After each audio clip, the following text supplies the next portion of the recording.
Bien, sabemos, con los que ya estaban avisados, que hoy tendríamos una reunión diferente. Vamos a hacer una pausa en nuestro estudio de fundamentos. Había dicho yo la semana pasada que íbamos a hablar sobre la responsabilidad de la esposa. Muchos hombres habían regocijado, pero bueno, hacemos una pausa. Yo lo dije en ignorancia, no me acordaba que teníamos el convivio navideño, así que vamos a estudiar hoy un tema totalmente distinto al que estábamos viendo, y si Dios quiere el próximo domingo retomamos lo del matrimonio. Ahora, el día de hoy estamos haciendo algo que quizás pueda ser conflictivo para muchos cristianos cuando hablamos de la Navidad. Hay cristianos que dicen que la Navidad no se debe celebrar, hay cristianos que dicen que sí se debe celebrar, y hay cristianos que se van a los excesos celebrando Navidad. Entonces, para efecto de considerar lo que hacemos como iglesia, como congregación, tenemos que analizar a qué le llamamos Navidad, qué es lo que estamos haciendo aquí, y cada año se elige un pasaje en particular para centrarnos a estudiarlo. Hay mucha información sobre el nacimiento de Cristo, ¿verdad? Tardaríamos mucho tiempo analizando cada uno de los aspectos. Entonces, cada año tomamos un pasaje en particular y nos enfocamos en ese y analizamos lo que ese pasaje nos comunica acerca del nacimiento de Cristo. Y el día de hoy nos vamos a enfocar en Mateo 1:21, que dice: dará a luz un hijo y le pondrás por nombre Jesús, porque él salvará a su pueblo de sus pecados. Antes de empezar a estudiar, por favor, vamos a orar así como estamos. Señor, te damos gracias por este día, gracias por la oportunidad y la libertad que nos das de reunirnos a escudriñar tu palabra, a reunirnos sin nadie que nos oprima, sin nadie que trate de impedir que nos congreguemos a estudiar tu palabra. Gracias porque podemos compartir comida con los demás. Gracias por todas las libertades y los beneficios que nos has dado, y sobre todo gracias por lo que tú has hecho. Enséñanos que lo que vamos a analizar el día de hoy es importante para la vida del cristiano, y que podamos entender el sentido no nada más teológico de lo que vamos a ver, sino también el sentido práctico. Nos ponemos en tus manos y te rogamos que nos des entendimiento. Amén. Y bueno, la palabra Navidad, si tú haces una búsqueda en Internet vas a encontrar muchísimas posturas. Muchos, tratando de determinar si la Navidad es bíblica o no, pues se van a Internet, y en Internet encuentras cualquier cosa, literalmente cualquier cosa. Las opiniones mostradas o vertidas en distintos documentos y sitios web normalmente carecen de fundamento, carecen de alguna autoridad que respalde semejantes afirmaciones. Es que te vas a encontrar desde que estamos celebrando un culto pagano al dios egipcio Horus. Quien me tenga en Facebook ya sabe que subí un video de comedia sobre las acusaciones de el dios Horus o Mitra o otras deidades. Incluso sale Quetzalcóatl ahí, que nada que ver con lo que estamos haciendo. Cuando hablamos de Navidad, y la palabra Navidad se refiere al latín nativitas y significa nacimiento, estamos celebrando un nacimiento en particular. Pero fíjate la distinción: cuando celebramos el nacimiento de cualquiera de nosotros, le llamamos cumpleaños, ¿verdad? Es un cumpleaños. Pero le llamamos Navidad solamente a un nacimiento en particular, el nacimiento que tiene que ver con el evento más importante de toda la humanidad, partiendo desde la perspectiva cristiana. Entonces, cuando hablamos de Navidad y hablamos de nacimiento, también el nacimiento es algo que todo ser humano ha experimentado, ¿verdad? Y que lo vemos como algo cotidiano. Es un milagro de la vida, es un milagro que Dios ha puesto en su creación al dar la habilidad de reproducirse, pero se vuelve algo también cotidiano. Y tendemos a confundirnos con esa palabra, así que me parece que bíblicamente hablando, la palabra correcta debería ser encarnación.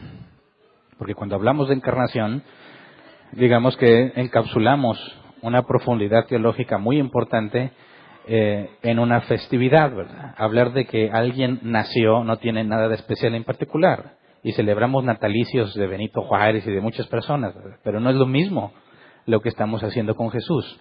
Estamos celebrando la encarnación y solamente ha sucedido una sola vez, ¿verdad? Entonces, cuando hablamos de celebrar la Navidad, primero tenemos que dejar en claro que estamos celebrando la encarnación. Y quisiera que viéramos la forma en que el apóstol Juan nos explica esto. En Juan 1, versículo del 1 al 3, dice: en el principio ya existía el Verbo, y el Verbo estaba con Dios, y el Verbo era Dios. Él estaba con Dios en el principio. Por medio de él todas las cosas fueron creadas. Sin Él, nada de lo creado llegó a existir. Estas palabras simples deben de poner una distinción clara entre un nacimiento natural y una encarnación. Estos pasajes también hacen distinción entre algunos que se autodenominan cristianos. Nuestros amigos mormones, nuestros amigos testigos de Jehová, y el cristianismo protestante se diferencia específicamente en estas palabras y aunque aseguran celebrar lo mismo en estas fechas, no estamos celebrando lo mismo. Cuando analizamos un poco a detalle lo que nos dice aquí, nos dice que en el principio era el Verbo. Estamos acostumbrados a que se nos diga que Jesús es la palabra de Dios, ¿verdad? Y suena algo confuso entender a Jesús como una palabra. Jesús es el Verbo y algunos tratan de decir, bueno, es que el Verbo requiere acción, es algo que estás haciendo. Es Jesús el que está haciendo las obras del Padre y tiene algo de verdad. Pero cuando vemos la palabra Verbo y lo que tiene que ver con la encarnación debe ser una distinción muy importante para con cualquiera que se diga cristiano. Eso es lo que nos divide de los mormones, es lo que nos divide de los testigos de Jehová y de cualquier otro que no se apegue a lo que dice la Escritura. La palabra verbo es el griego logos. El diccionario Jeff lo traduce así: una palabra, siendo esta la expresión de un pensamiento. Es un término amplio que significa razonamiento expresado por palabras. Quisiera que viéramos un poco qué significa expresar el pensamiento por medio de palabras.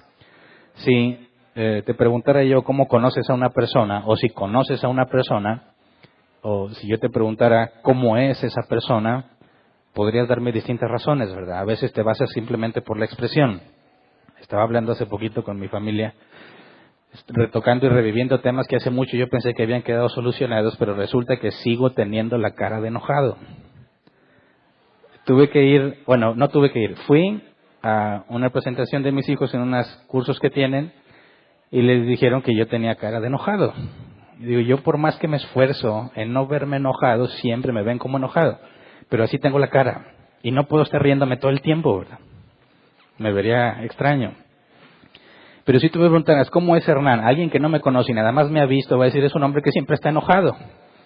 Pero eso es falso, no me describe, bueno, no estoy enojado siempre, créanmelo. Pero mi cara puede transmitir algo totalmente distinto a mi manera de ser. Entonces, cuando te pregunto si conoces a alguien, ¿qué bases me das para describir a esa persona? ¿En base a qué la conoces? Si te basas en las apariencias, es muy difícil que vayas a acertar. Eso es un prejuicio. Cómo está vestido, cómo está peinado, qué ropa trae, cómo tiene el gesto en la cara. No te describe realmente cómo es una persona. Para poder conocer a una persona, tienes que conocer cómo piensa, cómo razona, cómo hace las cosas, por qué hace las cosas, qué le gusta, por qué le gusta, qué no le gusta, etcétera. Para poder conocer a una persona, necesariamente necesitas hablar con ellos, ¿verdad? Necesitas hablar con esa persona. Porque los pensamientos de esa persona son algo inaccesible para nosotros, es algo totalmente invisible. Nosotros, desde la perspectiva bíblica, aseguramos que el pensamiento no está albergado en un lugar del cerebro. El pensamiento, como el alma, es algo inmaterial. Los pensamientos no están almacenados, no están ocupando un lugar en el espacio, los pensamientos no son materia. Es algo inmaterial y poder ver lo que otro piensa es imposible para nosotros. Para poder conocer a una persona tienes que saber cómo piensa, qué piensa, ¿verdad? Entonces necesito que use palabras para decirme cuestiones, características, aspectos de él mismo. Puede usar palabras como contento, triste, enojado, feliz, cansado, avergonzado, desesperado, enojado, etcétera. Y esas palabras a mí me permiten comprender algo de lo que él está pensando, algo de cómo se siente. Y esas palabras me van indicando poco a poco, analizando también sus acciones y la congruencia entre esas, me dicen quién es él, quién es esa persona. Cuando la Escritura dice que Jesús es el Verbo y la palabra logos tiene que ver con la expresión del pensamiento, tenemos que entender esa analogía. Dios es invisible. No lo podemos ver, no hay forma de que puedas saber cómo es Dios a menos que Dios se revele a sí mismo. Así como una persona te tiene que decir con palabras lo que siente, lo que piensa y por qué lo piensa, esa palabra es el medio por el cual tú conoces el pensamiento de la otra persona. Cuando Jesús es el Verbo, lo que nos está diciendo Juan es que es la expresión de quién es Dios. Por medio de ver quién es Jesús, entendemos quién es Dios. Por medio de Jesús vemos al Dios invisible. Al decir que Jesús es el Verbo, Eso indica que es la única forma, el único medio en el que podemos conocer al Padre. Jesús dice en Juan 14:9, pero Felipe, tanto tiempo llevo ya entre ustedes y todavía no me conoces. El que me ha visto, a mí ha visto al Padre. ¿Cómo puedes decirme, muéstranos al Padre?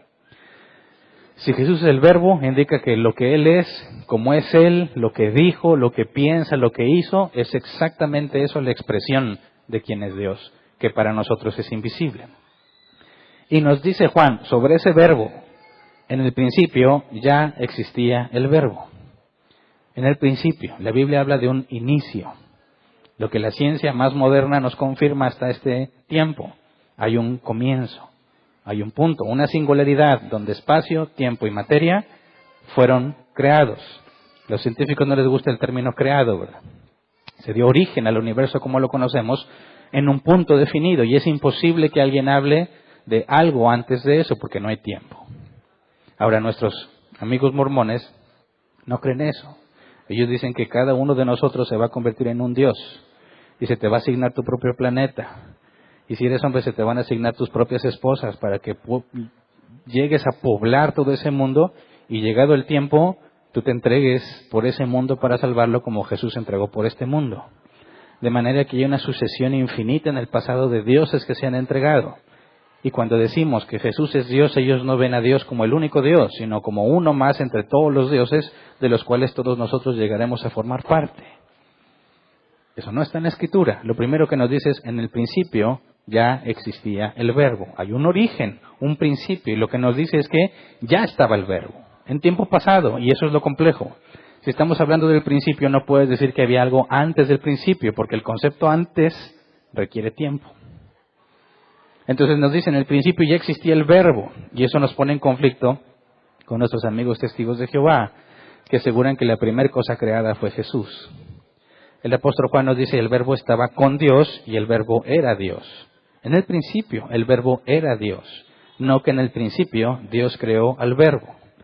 Dice el apóstol Juan, por medio de él todas las cosas fueron creadas, sin él nada de lo creado llegó a existir. Nuestros amigos testigos de Jehová aseguran que Jesús fue la primera cosa creada. Y lo que nos dice la Escritura es que todo fue creado por medio de Jesús. Y antes del principio ya estaba Jesús. Así que fíjate bien, estamos hablando de la Navidad en el sentido de una encarnación que muchos quizás puedan asegurar que están de acuerdo y que estamos hablando de lo mismo, pero no es cierto. Cuando hablamos de Navidad en términos bíblicos tenemos que ser claros en las distinciones que nos separan de muchas otras creencias religiosas, aunque afirman celebrar lo mismo. El Verbo no fue creado, el Verbo es el creador. No hay nada que haya sido creado si no fue creado por Él. Antes del principio, Él ya estaba. Y luego dice el versículo 14, Juan 1:14, Reina Valera 60. Y aquel Verbo fue hecho carne y habitó entre nosotros, y vimos su gloria, gloria como del unigénito del Padre, lleno de gracia y de verdad. Y desde ahí donde sacamos la palabra encarnación. El Verbo fue hecho carne. No estamos diciendo que nació un excelente maestro, un excelente hombre. No estamos diciendo que nació un iluminado. Estamos diciendo que Dios tomó carne, que es distinto. Dios tomó carne, el que estaba antes de la creación, el que es eterno, tomó carne. Sí, nació como nosotros, pero no es un nacimiento como lo entendemos. Es la encarnación. Porque para empezar, para que haya un nacimiento en nuestros términos humanos se requiere el padre y la madre. Y en el caso de Jesús no hay padre humano de por medio. Entonces, hablar de la encarnación, decir que el Verbo se hizo carne, eso es lo que celebramos en Navidad, o lo que debería celebrarse. ¿Me explico? El hecho de que Dios haya tomado carne, la palabra encarnación, indica que Dios vino a habitar con nosotros, como si fuese uno de nosotros, pero definitivamente no es uno de los nuestros. Notamos, no sé si notaste que en todo lo que leí de Juan, nunca se le llama al Verbo Jesús, ¿verdad? Me dijo, en el principio fue Jesús, y Jesús estaba con Dios, y Jesús era Dios. No, se habla del Verbo. ¿Por qué no le dijo Jesús? Bueno, porque cuando hablamos de Jesús, hablamos de Dios encarnado. Antes de la encarnación no existía el Jesús que nosotros entendemos, sino el Verbo, la segunda persona de la Trinidad. Así que la segunda persona de la Trinidad no se ha llamado siempre Jesús, ni nunca se le había referenciado a él como Jesús, hasta el versículo que vamos a leer hoy, que también se le había revelado a María. Cuando Jesús nace, se le debía poner el nombre Jesús, y es entonces cuando el nombre Jesús tiene relación con la divinidad. Antes de eso, no. Entonces, en el versículo que nos vamos a enfocar, Mateo 1:21, que dice, dará a luz un hijo, y le pondrás por nombre Jesús, porque él salvará a su pueblo de sus pecados, tiene todo este contexto de la encarnación. Estamos celebrando que el único Dios verdadero tomó carne humana. No apariencia de carne, sino verdaderamente carne humana. Y si analizamos un poco el contexto de este pasaje, que nos está hablando del mensaje que el ángel enviado de Dios le dio a José, cuando José estaba en un momento de crisis, y le especifica que se va a llamar Jesús, y poco adelante habla de la profecía, de que debía llamarse Emanuel. Algunos se confunden. Si la profecía dice que se debía llamar Emanuel, ¿por qué le dijeron que se llamara Jesús? Pero consideremos primero el contexto en Mateo 1:18 al 19. Dice, el nacimiento de Jesús, el Cristo, fue así. Su madre, María, estaba comprometida para casarse con José, pero antes de unirse a él resultó que estaba encinta por obra del Espíritu Santo. Como José, su esposo, era un hombre justo y no quería exponer a la vergüenza pública, resolvió divorciarse de ella en secreto. Eso es antes del mensaje, antes del pasaje que estamos viendo hoy. Y resulta interesante analizar lo que está sucediendo aquí. Nos dice, el nacimiento de Jesús, el Cristo. ¿Por qué la especificación? Ahorita vamos a ver que el nombre de Jesús era algo común en aquel entonces. Incluso la Biblia menciona otros dos Jesús en el Nuevo Testamento y a veces nos pasa desapercibido. Hablar de Jesús, el Cristo, es hablar de Jesús como un nombre común, pero con una distinción, el Cristo, ungido. Su madre María estaba comprometida para casarse con José, pero antes de unirse a él resultó que estaba encinta por obra del Espíritu Santo. Resultó que estaba encinta por obra del Espíritu Santo. Esa es la información que recibió José. José se va a casar, está solamente comprometido, ¿verdad? No se nos especifica cómo se enteró José o quién le dijo a José, pero lo que nos dice es, resultó que estaba encinta por obra del Espíritu Santo. Es decir, alguien le dio esa información a José.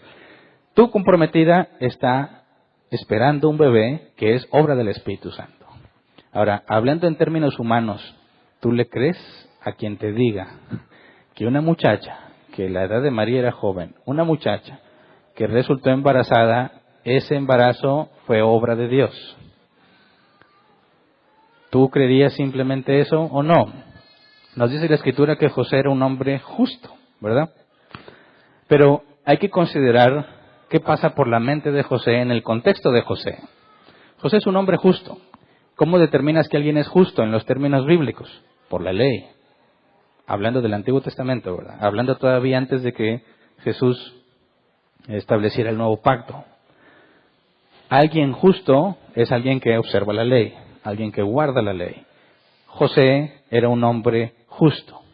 Le informan que su prometida resultó embarazada antes de casarse con él. ¿Qué dicta la ley? Muerte. Ahorita lo vamos a ver con detalle. Pero nos dice el propio Mateo que José decidió o resolvió divorciarse de ella en secreto. ¿Cómo es que un hombre justo llega a la conclusión de no aplicar la ley como se espera, sino de resolver una alternativa distinta?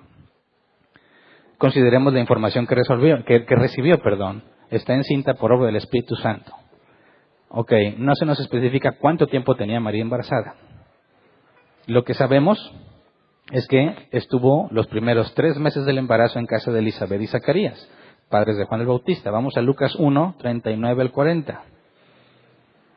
Dice, a los pocos días María emprendió viaje y se fue deprisa a un pueblo en la región montañosa de Judea. Al llegar entró en casa de Zacarías y saludó a Elisabet. Luego el versículo 56, María se quedó con Elisabet unos 3 meses y luego regresó a su casa. Ahora, sabemos que cuando llegó a casa de Zacarías y Elisabet, poquito antes nos da un poco de la información de la reputación de ellos. Lucas 1, 5 al 7. Dice, en tiempos de Herodes, rey de Judea, hubo un sacerdote llamado Zacarías, miembro del grupo de Abías. Su esposa Elizabeth también era descendiente de Aarón. Ambos eran rectos e intachables delante de Dios, obedecían todos los mandamientos y preceptos del Señor, pero no tenían hijos, porque Elizabeth era estéril y los dos eran de edad avanzada. Entonces, con la información bíblica que tenemos, ¿quiénes fueron los primeros que se enteraron de que María estaba embarazada por obra del Espíritu Santo? No nos habla sobre si María le contó algo a sus padres, no tenemos información de sus padres. Vemos que se va a casa de Elizabeth y nos dice Lucas 1, 41 al 44, tan pronto como Elizabeth oyó el saludo de María, la criatura saltó en su vientre, o sea, Juan el Bautista. Entonces Elizabeth, llena del Espíritu Santo, exclamó, bendita tú entre las mujeres y bendito el hijo que darás a luz. Pero ¿cómo es esto, que la madre de mi Señor venga a verme? Te digo que tan pronto como llegó a mis oídos la voz de tu saludo, saltó de alegría la criatura que llevo en el vientre. Y aquí es importante reconocer que Elizabeth reconoce que María tiene en su vientre al Salvador, ¿verdad? Entonces, ella supo de manera sobrenatural, porque Dios se lo reveló en cuanto escuchó el saludo de María, que el Espíritu Santo había puesto a ese bebé en el vientre de María. ¿Quién le dio a José la información de que María estaba encinta por obra del Espíritu Santo? Alguien que sabía que había sido obra del Espíritu Santo. Y nuestros principales sospechosos podrían ser Zacarías y Elizabeth, ¿verdad? Ahora, ¿qué clase de testimonio tenían ellos como personas? Justos, intachables, que obedecen todo.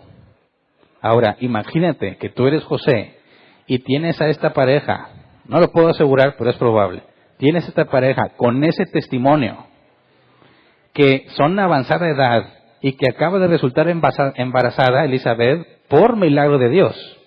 Y te dice, María, el bebé que ella tiene también es un milagro de Dios, pero no de forma natural, porque ella está embarazada por obra del Espíritu Santo. Tú eres José y los escuchas a ellos decirte a eso. ¿Les crees o no les crees? No es un chisme cualquiera, no es María excusándose. No sabemos si María se lo dijo directamente. Lo que se sabe históricamente es que cuando estaban comprometidos no se podía hablar a menos que hubiese un chaperón, un intermediario. No se podían reunir solos a platicar. ¿Por qué? Por el peligro que eso representa, ¿verdad?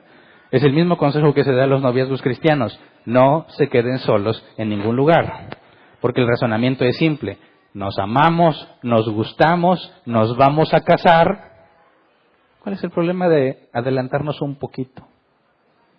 Como que nos vamos a casar, ¿no? Bueno, en aquel entonces estaba prohibido que se vieran solos. Tenía que haber un chaperón.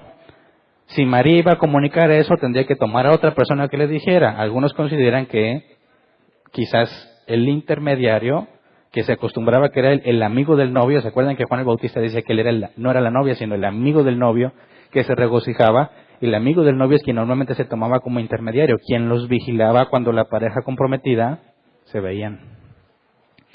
Entonces, sería difícil pensar que el amigo del novio se hubiese enterado de este asunto. Aquí algunos consideran que José no recibió esta información de labios de María. Es probable que lo haya recibido de Zacarías y su esposa. Entonces José no desecha simplemente la información que recibió. Para que no la deseche a alguien importante para él, a alguien con testimonio de Dios, a alguien reconocido como un siervo de Dios, tuvo que habérselo dicho. ¿Qué razón tendría para creerle a cualquier persona que le dijera eso? Entonces José nos dice, resolvió divorciarse de ella en secreto. Ahora la pregunta es, dicen, oye, si todavía no se casaban, cuando lees el texto, si todavía no se casan, ¿verdad? Si todavía no se casan, ¿cómo se va a divorciar? Si no se han casado. He escuchado a algunos que acusan aquí de una contradicción. Dicen, no se han casado, sin embargo José decidió divorciarse. En nuestra cultura eso no aplica, ¿verdad? No me he casado, pero me voy a divorciar. Dices, no, divorciarse es hasta que te casas. ¿Qué significa esto en la Escritura? Si no están casados, ¿por qué decidió divorciarse? Bueno, es que estar desposados era un compromiso, un pacto que se hacía. No nada más entre el novio y la novia como lo hacemos hoy en día. Hoy en día el novio primero le pregunta a su amada, Una vez que ya le aseguró que lo quiere, ¿verdad? Y son novios, le pregunta si se quiere casar con él. Y ella le dice sí o no. Y luego después dice, pues ahora vamos a decirle a tus papás, ¿no? Voy a pedir tu mano. Y lo curioso es que piden la mano 1, 2, 3 semanas antes de casarse. Porque ya tienen todo, ¿verdad? Digo, yo cuando era novio no me importaba eso, pero ahora que soy padre digo, no lo permito. Oye, a mí me deberías de pedir permiso primero, ¿verdad? Como en los términos bíblicos. Antes de negociar a alguien que si mi hija no tiene que negociar conmigo, pues nunca se va a casar mi hija, ¿verdad? Entonces, en aquel entonces, hablar de alguien que está desposado es alguien que la pareja ya llegaron a un acuerdo previo. Es decir, cuando el novio llevaba a su papá para llevarle una dote al padre de la chica, tenía que haber una negociación, un dinero de por medio, obsequios, regalos que demostraran la capacidad adquisitiva, la estabilidad económica de quien pretende casarse con la muchacha. Y si el padre lo convencen, como el siervo de Abraham convenció a los padres de Rebeca, era un hecho garantizado. Esta mujer ha sido dada en matrimonio a este hombre, pero están desposados hasta que el hombre tenga todo lo que se requiere, donde van a vivir y todo, para que pueda venir a recogerla. Entonces, lo que nos dice la historia es que, según el comentario de Helicos, la carta de divorcio era tan necesaria para los comprometidos como para aquellos que ya estaban casados. Estar desposados era casi el equivalente a estar casados, excepto que no se permitía la cohabitación ni la unión sexual. Por eso es que si iban a hablar, tenía que estar el amigo del novio, alguien que guardara el honor de ambos. Entonces, ¿por qué se divorció de ella? ¿A qué se refiere? Bueno, a que tenía que haber una carta que demostrara que el compromiso que tenían para casarse, que era inquebrantable, a menos que se incumpliera la ley, esa carta amparaba a la muchacha de que ella ya estaba libre de ese hombre o liberaba al hombre de esta mujer. No están casados, pero decide divorciarse en secreto. Bueno, ¿por qué en secreto? En el caso de las comprometidas a casarse, tenemos dos posibilidades o dos cláusulas en la ley de Moisés. Vamos a Deuteronomio 22, 23 al 24. Deuteronomio 22, 23 al 24 dice, si en una ciudad se encuentra casualmente un hombre con una joven virgen ya comprometida para casarse y se acuesta con ella, llevarán a ambos a la puerta de la ciudad y los apedrearán hasta matarlos. A la joven por no gritar pidiendo ayuda a los de la ciudad y al hombre por deshonrar a la prometida de su prójimo. Así extirparás el mal que hay en medio de ti.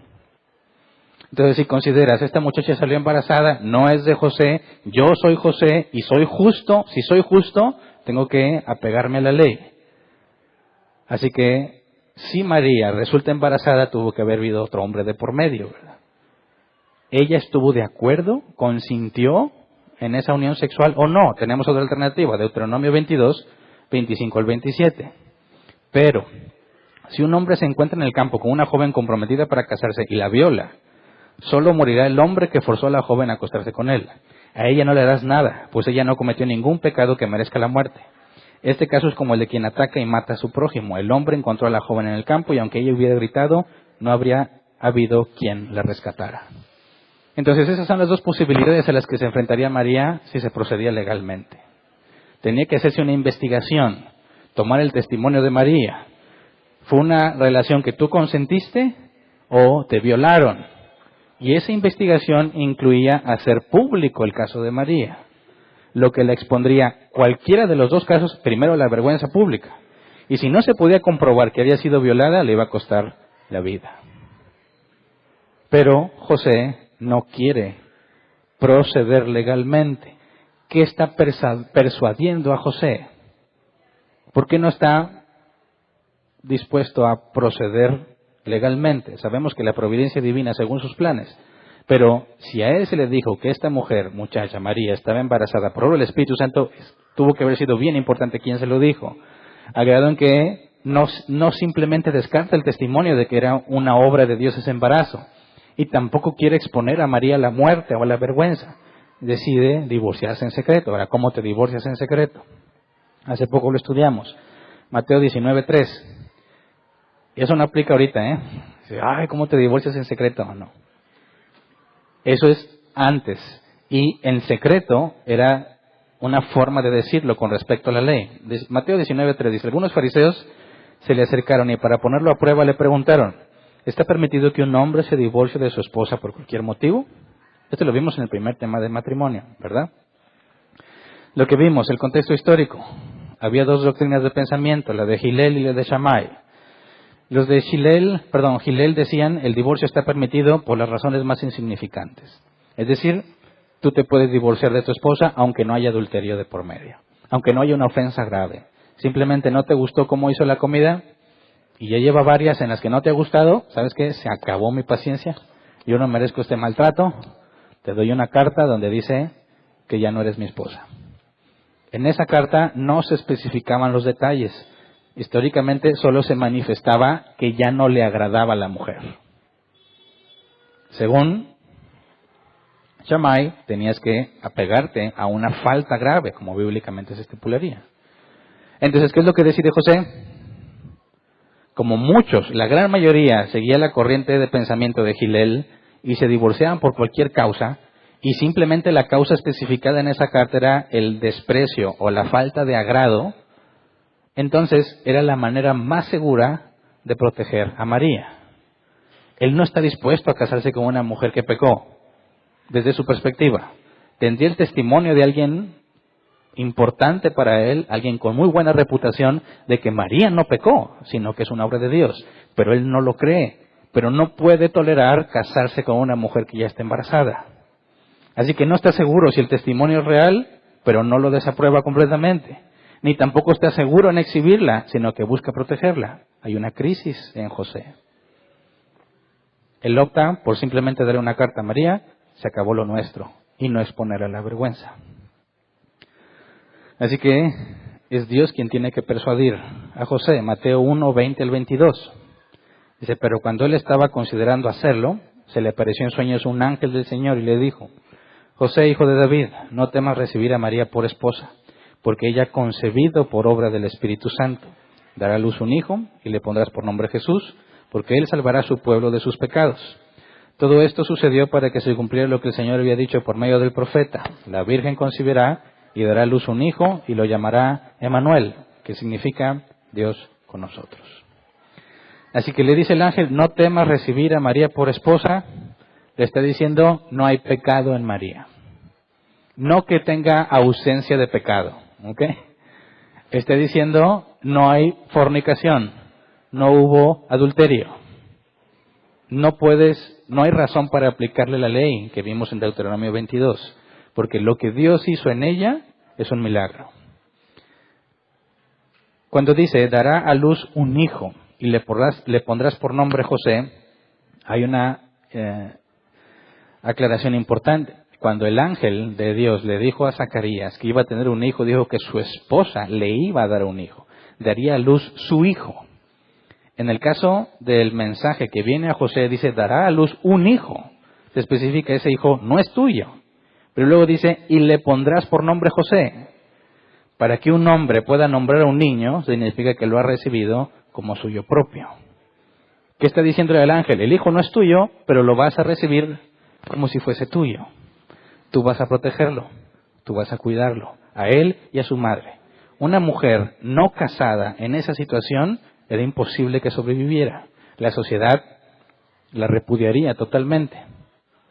Fíjate lo que hace Dios. Le dice, José, tu esposa no ha pecado como tú te imaginas. Esto es algo que Dios está haciendo. La vas a recibir como esposa, tú le vas a dar protección, le vas a dar sustento y le vas a dar honor en la sociedad. Y también al niño. Tú lo vas a cuidar, tú lo vas a proteger, lo vas a tratar como si fuera tuyo y le pones por nombre Jesús. La palabra griega, Jesús, que es la forma griega del nombre Josué. El nombre Josué significa Jehová es salvación o Jehová salva. Y, según el diccionario Tellers, el nombre Jesús en su forma griega era muy común en esos tiempos. O sea, no se escogió un nombre especial y diferente a todos los demás. Es un nombre común y corriente. Muy común en esos tiempos. De hecho, tenemos dos casos en la Biblia. Lucas 3:29. Dice, hijo de Josué, hijo de Eliezer, hijo de Jorín, hijo de Malat, hijo de Leví. Y aquí la palabra Josué, cuando dice hijo de Josué, intencionalmente no tradujeron Jesús, porque el original dice Jesús, para no generar conflicto, porque es la genealogía de Jesús. Entonces, Jesús, hijo de Eliezer, era uno de los ancestros de Jesús. Luego vamos a Colosenses 4:11. Dice, también lo saluda Jesús, llamado el justo. Estos son los únicos judíos que colaboran conmigo en pro del reino de Dios y me han sido de mucho consuelo. Un judío con nombre griego que se llamaba Jesús. Y tiene que aclarar, a este le llaman el justo. Imagínate qué conflicto. También entre nuestra cultura es muy común el nombre de Jesús, ¿verdad? Y a veces yo bromeo o me da risa cuando dicen, no, pues aquí vino el Señor Jesús. Y digo, ¿dónde? ¿Sí me entiendes, verdad? El Señor Jesús es cualquier Señor que se llame Jesús. Pero nosotros le llamamos al Señor Jesús, a Jesús el Cristo. Por eso leímos en Mateo que dice, en Mateo Jesús el Cristo. Hace una distinción, porque se llamaba como muchas otras personas. Jesús es un nombre común y había que hacer la distinción. Jesús el justo, ya en la vida cristiana, o Jesús hijo de Eliezer, uno de los ancestros de Jesús. Pero la profecía decía que se debía llamar Emmanuel, ¿verdad? Y lo llamarán Emmanuel, que significa Dios con nosotros. Porque el ángel dice, le vas a poner Jesús, y la profecía dice, se va a llamar Emmanuel. Recordemos lo que vimos hace poco con los nombres en nuestro estudio de Génesis. El nombre, en el concepto bíblico, no describe solamente la forma en que te diriges a una persona, sino su carácter, su personalidad, su forma de ser. Una de las mujeres con las que se casó David, una vez que enviudó, el esposo de esta mujer se llamaba Nabal, que se traducía como necio, torpe, empecinado. Y dice la Biblia, tal su nombre, así era él. A Jacob se le cambió el nombre, ¿verdad? En lugar de usurpador, se llamó Israel. A Abraham se le cambió el nombre. A Sarai se le cambió el nombre. Nos dice la Escritura en la profecía que este sería llamado Emmanuel, que significa Dios con nosotros. ¿Nos está hablando específicamente de cómo se iban a referir a él o nos está hablando de quién es este hombre cuando llama Emmanuel? Jesús, la persona de Jesús es literalmente Emmanuel, Dios con nosotros. En eso consiste la encarnación, ¿verdad? Dios con nosotros. Y el nombre Jesús, que viene de Josué, Jehová es la salvación, en ninguna manera está contradiciendo la profecía, porque se cumple perfectamente la profecía. Será llamado Emmanuel, porque es hijo de Dios, es Dios con nosotros. Y su nombre, Jehová salva, se refiere al propio Jesús, que es Dios. Entonces no hay ningún conflicto con los nombres, al contrario, es una confirmación de la profecía. Luego nos dice por qué él salvará a su pueblo. ¿Cuál pueblo? ¿Los judíos? ¿Los israelitas? ¿A quiénes va a salvar? Sabemos por evidencia bíblica que no todos los israelitas se salvaron, ni todos los judíos contemporáneos a Jesús. ¿Quiénes son este pueblo? Todos los elegidos para salvación. ¿Quién es el pueblo de Dios? No es una etnia, no es una nación, sino gente de toda lengua, de todo linaje, de toda tribu y de toda nación. Viene a salvar. La palabra griega salvar es preservar, rescatar, poner fuera de peligro y ser llevado a la seguridad. Y viene a rescatarlos de sus pecados. Los contemporáneos de Jesús pensó que iba a librarlos del Imperio Romano. Pero las propias palabras del ángel dejaban en claro tanto a José como a María que la liberación no era física o terrenal en el sentido de quitarles la opresión de un imperio, sino librarte de tus pecados, de tus propias acciones, de la consecuencia ante Dios de tu pecado. Es decir, la salvación que venía a traer este niño que iba a nacer es mucho más profunda de lo que pudiéramos imaginar. Y en ese consiste el motivo de la alegría en lo que celebramos. No nada más es que tomó carne, sino lo que hizo por nosotros. Cuando hablamos de celebrar la Navidad, nos enfocamos en recordar, este niño es el hijo de Eva prometido. Génesis 3:15, pondré enemistad entre tú y la mujer, y entre tu simiente y la de ella. Su simiente te aplastará la cabeza, pero tú le morderás el talón. este Jesús es este hijo de Eva. ¿Por qué no de Adán? Porque nada más venía de la mujer, ¿verdad? Este hijo de Eva que aplastaría la cabeza a serpiente. Ese es el Jesús que celebramos, el único Dios verdadero que tomó carne humana. No un Dios más, no un arcángel, no un ser creado. El único Dios verdadero manifestado en 3 personas. Vino, habitó entre nosotros, como dice Filipenses 2, 6 al 11, quien siendo por naturaleza Dios, no consideró el ser igual a Dios como algo a que aferrarse. Por el contrario, se rebajó voluntariamente, tomando la naturaleza de siervo y haciéndose semejante a los seres humanos. Y al manifestarse como hombre se humilló a sí mismo y se hizo obediente hasta la muerte y muerte de cruz. Por eso Dios lo exaltó hasta lo sumo y le otorgó el nombre que está sobre todo nombre, para que ante él, nombre de Jesús, se doble toda rodilla en el cielo y en la tierra y debajo de la tierra, y toda lengua confiese que Jesucristo es el Señor, para gloria de Dios Padre. En eso consiste la predicación del Evangelio, ¿verdad? Ha sido puesto como juez sobre todos los hombres y nos va a juzgar. Y nos va a juzgar según tus obras, las obras de cada uno de nosotros. Y puesto que todos hemos pecado, todos estamos condenados. Pero a Él le plació pagar la deuda de sus elegidos. El motivo real de celebrar la Navidad es comprender lo que Jesús hizo, el propósito de la encarnación y el beneficio que eso conlleva a nosotros. Fíjate bien, no vas a encontrar ningún oso de Coca-Cola en la iglesia. Ningún motivo navideño que normalmente se utiliza refiriéndose a la Navidad en el concepto del capitalismo como lo conocemos. No estamos celebrando que nos vamos a reunir con las familias. Qué bueno que te reúnas con tu familia, pero eso no es.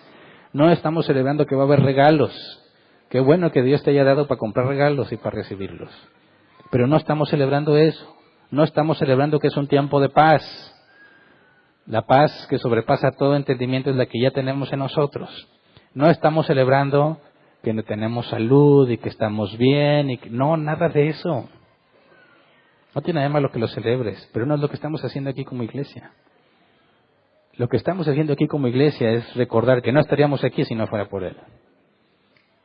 El hecho de traer comida y convivir no es para quitarnos el hambre. Estamos haciendo lo que la iglesia primitiva hacía cuando se reunían, compartían el pan.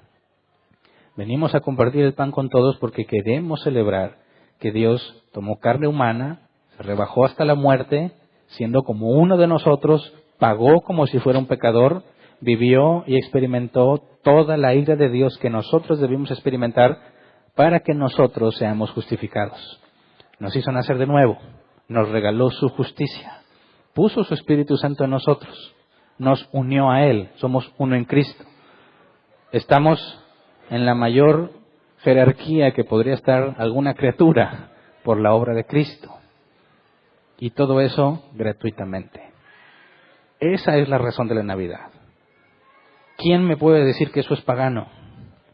¿Quién me puede decir que estamos metiendo una fiesta pagana en la iglesia? Yo no sé qué hagan otros, pero aquí estamos celebrando la encarnación del único Dios verdadero. Y eso debe ser motivo de gozo. No hicimos un intercambio de regalos aquí porque no tiene nada que ver con lo que estamos celebrando. Dicen algunos, no, pues es que los Reyes Magos le dieron regalos a Jesús. Bueno, pues trae regalos y dáselos a Jesús, pero no hay nada que justifique que lo hagamos entre nosotros. Si tú lo quieres hacer en otra parte, hazlo, no tiene nada de malo. La Escritura dice todo me es lícito, cuando todo conviene. O sea, si te vas a endeudar para dar regalos, no lo hagas. Si no tienes dinero para entrar al intercambio, no entres al intercambio, eso es sabiduría. Pero lo que venimos a hacer como iglesia no tiene nada que ver con eso. Lo que venimos a hacer como iglesia tiene que ver con nuestro Salvador, de conocerlo a Él, ¿verdad? Debido a Él somos lo que somos y seremos lo que ha prometido que seremos. Si Él cumplió, desde Génesis 3:15, un hijo de Eva le aplastará la cabeza a serpiente, y generaciones lo esperaron, y generaciones lo anhelaron y no vieron lo que estaba prometido, y cumplió y vino, y pagó la deuda, y nos ha hecho nacer de nuevo, y Él mismo dijo que vendría de nuevo. Así que no hay razón para dudar, ¿verdad? Hay razón para regocijarnos. Nuestro Salvador no fue un 25 de diciembre, no hay nada que nos diga la fecha exacta del nacimiento de Él, no nos importa, no estamos celebrando el día, estamos celebrando el hecho. Tomó carne, habitó entre nosotros y por medio de su vida justa, por medio de su sacrificio, fuimos comprados, fuimos rescatados de nosotros mismos, rescatados de la ira de Dios, todo gratuitamente, solamente para gloria de su nombre. Ese es el motivo de nuestra felicidad y ese es el motivo de celebrar la Navidad. Lo que vayas a hacer en tu casa y en tu familia queda a tu criterio. Simplemente no peques, ¿verdad? Haz lo que tu conciencia te permita, sabiendo que no estás pecando ante Dios. Hay libertad para eso en la Escritura. Después, si Dios quiere, hacemos sesión de preguntas de si el pino de Navidad y esas cosas que generan tanta controversia. Pero, partiendo de la Escritura, todo me es lícito, no todo conviene, todo me es lícito, mas no todo edifica. También dice el apóstol Pablo, todo me es lícito, pero no dejaré ser dominado por ninguna de esas cosas. Entonces, en ese asunto hay libertad. Lo que hacemos hoy como iglesia es básico, es bíblico y debe tener toda la claridad que deba tener entre nosotros, ¿ok? Cuando tú compartas con otros, o lo digo porque vamos a subir fotos al Facebook, y ahí es donde empieza, ¿cómo? Y que la Biblia, y que la Navidad, y que el paganismo. No, hay que dejar eso en claro, que tú también, acuérdate, tú tienes que saber qué creemos. ¿Por qué lo creemos? ¿Cómo lo pones en práctica y cómo se lo explicas a otros? ¿Me explico? Hoy estamos recordando cosas que hemos visto muchas veces en nuestros estudios bíblicos, pero en estas fechas tiene más importancia. Vas a tener muchas oportunidades de aclarar lo que la Navidad es en el término bíblico. Aprovéchalas. Te di algo de información, hay mucha más información, pero tienes algo de información. Espero que la hayas comprendido de qué se trata, qué es lo que celebramos, que sepas por qué debes estar contento y que aproveches todas las oportunidades que tengas para explicárselo a los demás. ¿Ok? Así que vamos a ponernos de pie y vamos a orar.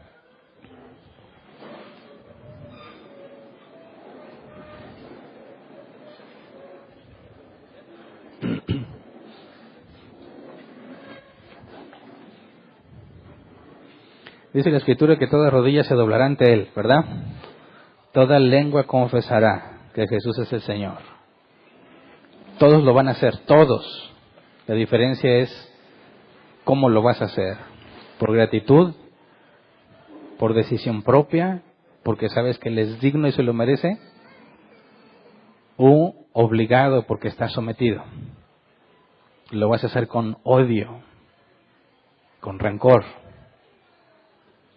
como todos los enemigos de Dios lo harán. Nosotros lo podemos hacer con gratitud. Podemos decirle a Jesús, tú eres Dios, el único Dios verdadero. Tú eres Señor, ayúdanos a ser congruentes con eso. Señor significa que es nuestro amo y somos sus esclavos, sus siervos. Y el esclavo solo hace lo que el amo le pide.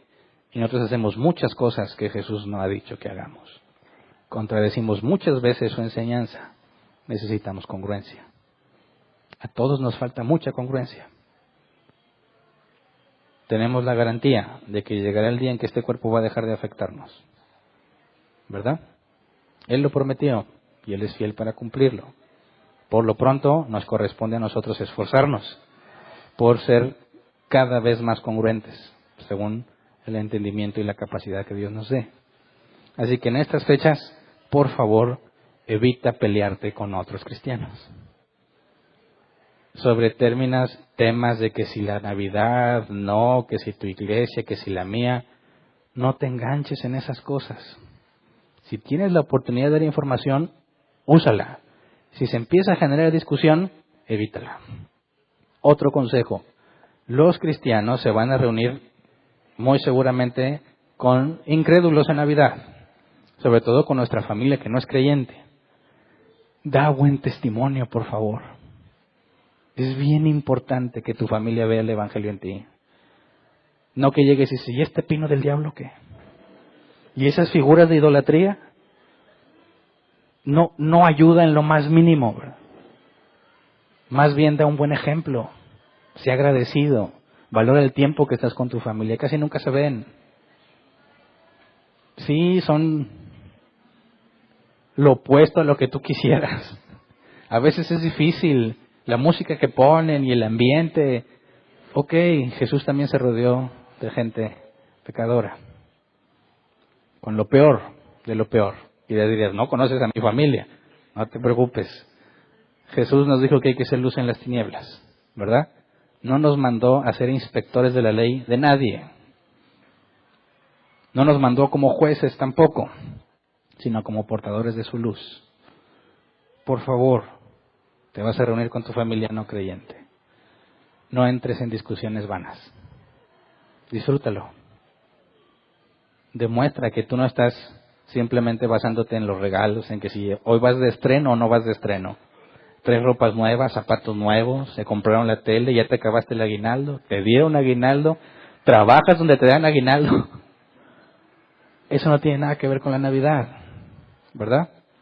Aprovechemos esta oportunidad, por favor.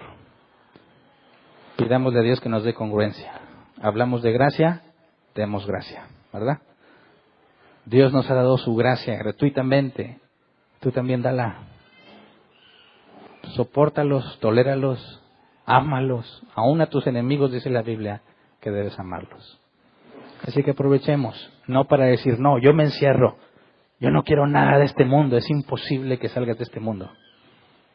Al revés, estoy en el mundo, pero no soy como el mundo. Tengo que dar el ejemplo de cómo debe de ser. Disfrútalo, relájate, ponte en manos de Dios y esfuérzate por vivir en santidad toda la vida, pero principalmente en estos días que se supone que celebramos a Dios, ¿verdad? Así que vamos a orar. Señor, enséñanos, cámbianos, disciplínanos, corrígenos para que podamos dar buen testimonio de ti.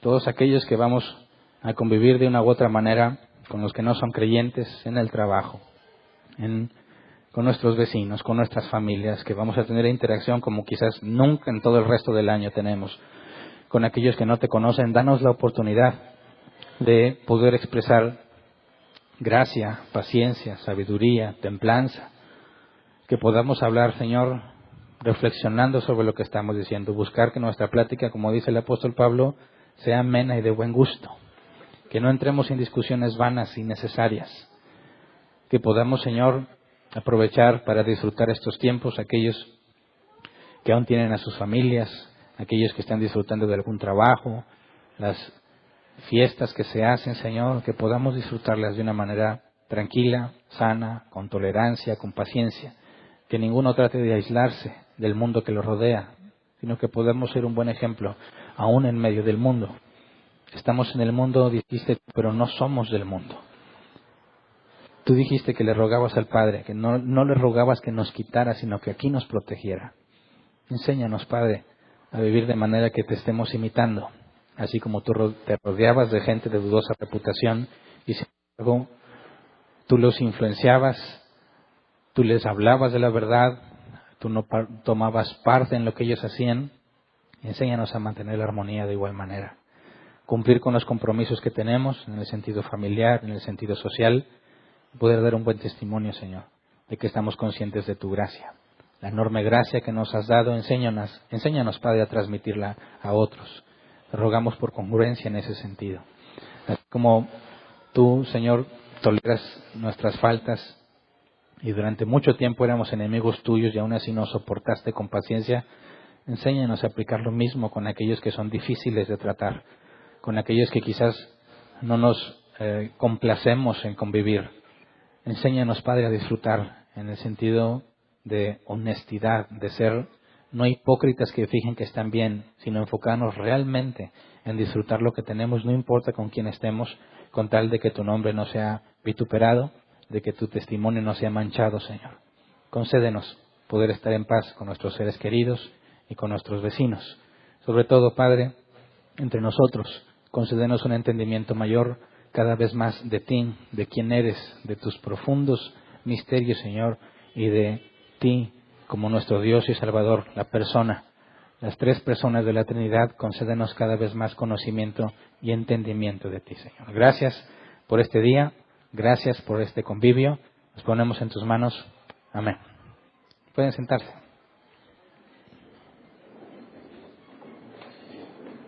Vamos a continuar con el programa. Si alguien tiene preguntas, pues me las pregunta aparte, ¿verdad? No vamos a tener sección de preguntas el día de hoy. Así que dejo el lugar a lo que sigue. La transmisión en línea, ¿verdad? No vamos a transmitir todo el... No, ¿verdad? Despedimos a los que nos acompañan en línea. Yo lo siento como si estuvieran aquí, por eso se me olvida. Gracias a los que nos acompañaron en línea. Por favor, acompáñenos también el próximo miércoles y el próximo domingo a retomar ahora sí nuestros estudios normales, sobre todo el domingo que viene por el tema del matrimonio. Gracias.